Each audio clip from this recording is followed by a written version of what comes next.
From JBS Studios in Greater New York, this is the JBS News Update with Teisha Bader. I'm Teisha Bader with the JBS News Update for Wednesday, December the 6th, 2023. The IDF named 2 more casualties during intense battles with terror group Hamas in Gaza. They are 23-year-old Sergeant First Class in Reserve Yehonatan Malka, who was killed yesterday, and 39-year-old Sergeant Major in Reserve Adi Shani, who was killed today.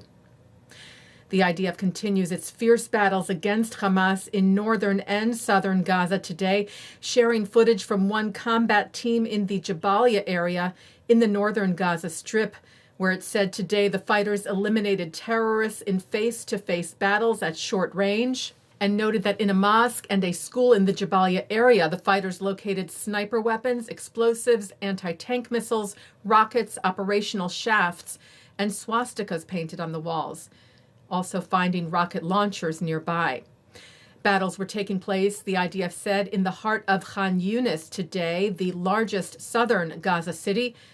Israeli troops, the IDF said, eliminated many terrorists and found and destroyed dozens of terror tunnel shafts, as well as piles of weapons. The IDF said the city of Khan Yunis is a center of gravity of the terrorist organization and is identified as a military and governmental symbol for Hamas, saying it was now surrounded by Israeli troops. IDF International spokesperson Rear Admiral Daniel Hagari stressed that amid this next phase of fighting, the rescue of Israel's hostages grows more critical day by day, hour by hour, and second by second. As the IDF expands its operations to dismantle Hamas in Gaza, we have not lost sight, not for one moment, of our critical mission to rescue our hostages, to do everything in our power to bring our hostages home. Our intelligence has been monitoring the situation of our hostages, and I can say with absolute certainty, every minute in Hamas captivity endangers their lives. Hagari issuing an urgent call for international organizations to take action as well to bring the hostages home. Israeli Prime Minister Benjamin Netanyahu said today he spoke with the president of the Red Cross again, and he said, "I told her to turn to Qatar, since it has been proven that they have leverage over Hamas, and demand Red Cross visits with our hostages and, of course, the providing of medicines for them." Rocket barrages from Gaza continued today at southern Israel, where a rocket hit a parking lot in Beersheba, causing damage but no injuries reported. A man was also lightly injured by shrapnel during a rocket attack on a community near the Gaza border.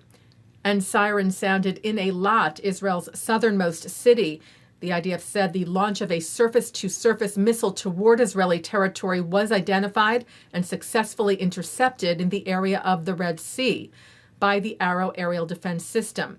The target, it said, did not cross into Israeli territory. Sirens sounded according to protocol. Hebrew media reports saying that Yemen's Iran-backed Houthi rebels claimed responsibility. Israeli troops also responded to rockets launched from Lebanon on the northern border.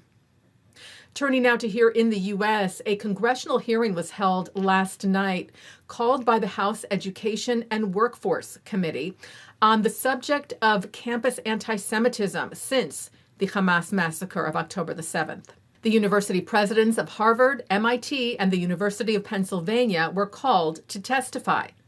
And while all acknowledged that anti-Semitism was a serious problem on campus and expressed concern for Jewish students and condemned hateful speech, in answering the question of whether such speech violates the school's rules on bullying and harassment, they were not as clear. New York Republican Representative Elise Stefanik asked the presidents directly and pointedly if calling for the genocide of Jews is against the codes of conduct of the respective universities. All 3 presidents said it could be, depending on the context. Penn President Liz McGill said if the speech becomes conduct, it can be harassment. Harvard President Claudine Gay said as well, when speech crosses into conduct, we take action. MIT President Sally Kornbluth said such language is harassment if targeting individuals, not public statements. And such speech, she said, would be investigated as harassment if pervasive and severe. Well, we turn now to the passage of a Jewish television icon and pioneer, Norman Lear, who created such beloved television series like All in the Family, The Jeffersons, Maude, Sanford and Son, Good Times, and One Day at a Time, among others, has died. Lear's shows not only made us laugh and feel, they made us look at more serious issues like racism and anti-Semitism. Norman Lear passed away yesterday. He was 101 years old. Taking a look now at our programming for tonight on JBS for Wednesday, December the 6th. At 7 o'clock, Pam Cohen and Ephriam Kholmyansky discuss the historic struggle of Soviet Jewry with Glenn Richter and Micah Halpern. At 8, Shahar Azani speaks with JBS strategic analyst David Harris about the ongoing Israel-Hamas war, this time touching on the silence of the United Nations, as well as international women's groups on the issue of Hamas's brutal rape of Israeli women on October the 7th, and discussing the roles of both Iran and Qatar, as well as discussing efforts to get all of the hostages released. At 8:30, Harris interviews Ron Liebowitz, the president of Brandeis University, about his landmark decisions in the wake of the Hamas massacre, including formally banning the organization Students for Justice in Palestine from his campus.